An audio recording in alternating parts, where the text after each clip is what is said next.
I'm about to walk you through how to build a sponsored InMail message and also how to attach lead forms to that sponsored InMail message if you wish. Where we're going to start off is a page that you're probably familiar with. This is what a main page looks like in the Campaign Manager tool. This here is my demo account, but you can leverage any existing account you have, or you can go through our self-serve platform and create a new account to build a sponsored InMail message. When you get to this section here, the very first step we're going to take is selecting the sponsored InMail product.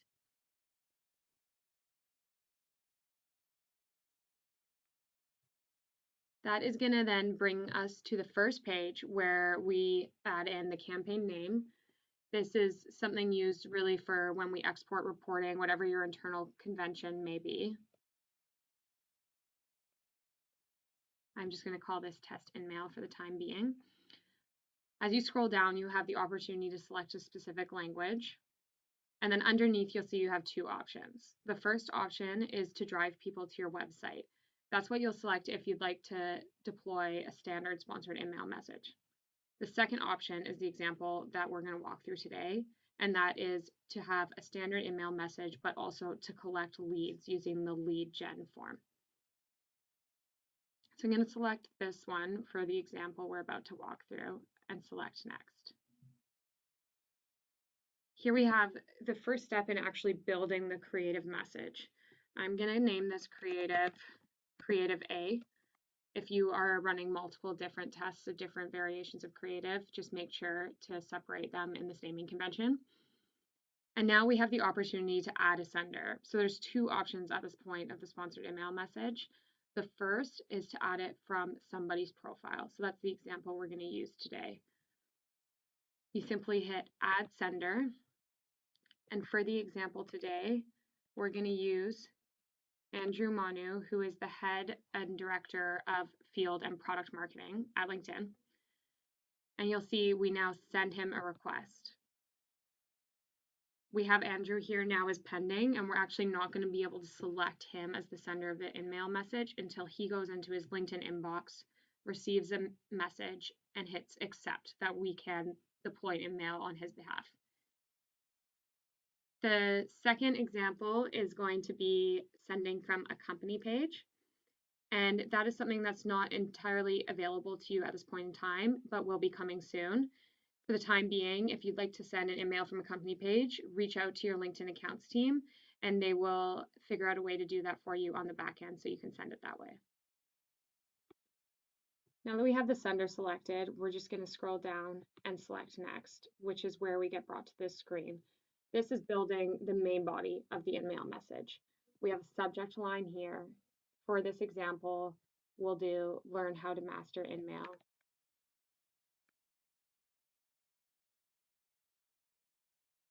Make sure to keep the subject line under 60 characters so that it doesn't get truncated on any devices.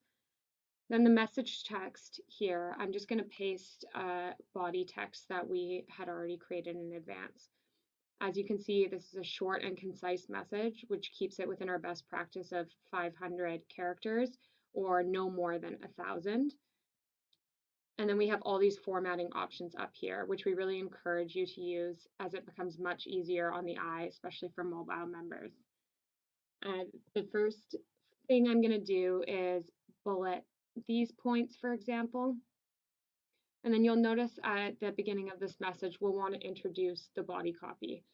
So for this example, we'd like to say hi to the member. When we type in hi, we then have the option of adding the first name or last name for this example, or both. For this example, we're going to use the first name, and that's going to be customized to whoever's inbox it is that receives this email message. Now, there's one other thing I want to call out about the body copy, and that's this ability to edit a link. We really encourage advertisers to add a body copy link in the first 1 or 2 paragraphs of their InMail message, because it's really that extra area for the member to engage, and especially for mobile, when we find they can be resistant to reading through long messages, we really want that value proposition and call to action up front in the first few paragraphs.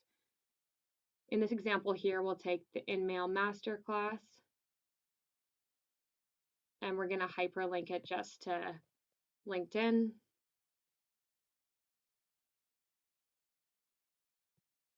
and hit OK. So this will then drive to that page. Now that we have the body copy all in there, we're going to hit next, and we're taken to this step here. This here is where we add in the MPU, which will be available on the desktop experience for anyone that receives the InMail message from your brand. And then the call to action button. Both the MPU and the call to action button have to drive to the same landing page, which we add in above here.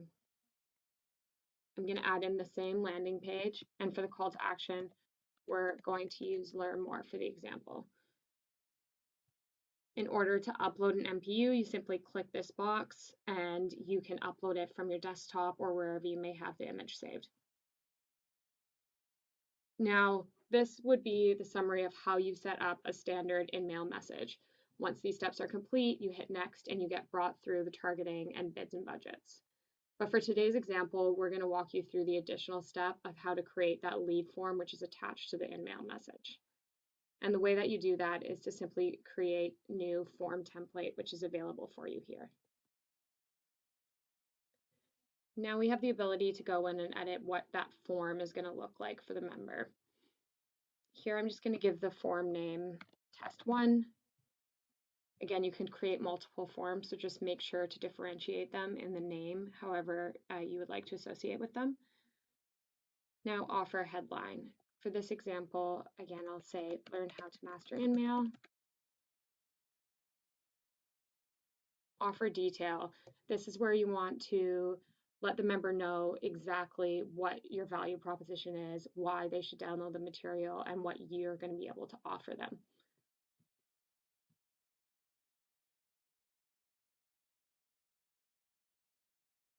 For this example, just optimize LinkedIn InMail, but you have 150 characters to really tell your story here. Underneath, we have the privacy policy. This will live on one of your website pages. For LinkedIn, it's linkedin.com/legal.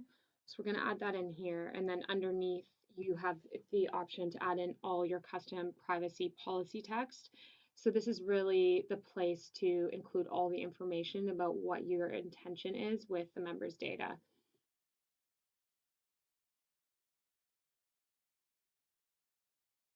As you can see, you have 2,000 characters, so there's a lot of room to get this message across. You're going to see it live updated here to see exactly what that's going to look like for the member, and then you select next. Now we have the option to update the form. What pieces of information does your sales team require? And here you'll see the list of everything that we have available. For this example, we're going to use first name, email address, last name, and we're also going to use job title. But in terms of best practices, I would like to mention that we wouldn't recommend using over 4 to 5 form fill areas. And we also discourage using anything that's going to be a manual entry for the member. Things such as phone number and postal zip code can actually decrease the overall completion rates, as it's just that one extra step for the member to convert. We have the new ability to add a custom question.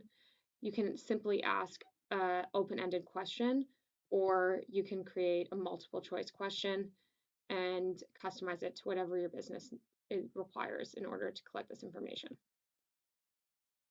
And then you hit next. And this is the thank you message. You can thank the customer for providing their information, and then you also can drive off LinkedIn to your website. So for this example, again, going to the website, but you can see the different call to action opportunities here. Learn more, perhaps your call to action was a white paper, and this can be download now, try now if it was a trial, whatever it may be, you can use this opportunity to drive off platform. We're going to save this lead gen form now. And we're brought back to the previous page where we can now see the lead form that was created, which was test 1, was the one that we just walked through. By selecting this, we're going to apply it to the previous InMail message that we created. Scroll down, hit next. and here is your sponsored InMail creative. There's one final step before you want to continue with your audience's bids and budgets, and that is this little envelope button here, Send Test. All you have to do is select that, send a test to yourself, and it'll go right into your LinkedIn inbox. We encourage you to look at this in both desktop experience, but also mobile, since we do see over 70% of our traffic coming from mobile. Scroll through it and see if there's any changes you'd like to make. If so, you can simply hit edit, make those changes, and when you're happy with the sponsored email message, it's as simple as scrolling down, hitting next, and then setting up your audience and your bidding and then your budgeting. Thank you, and if you'd like to learn more, please visit business.linkedin.com and search for sponsored email.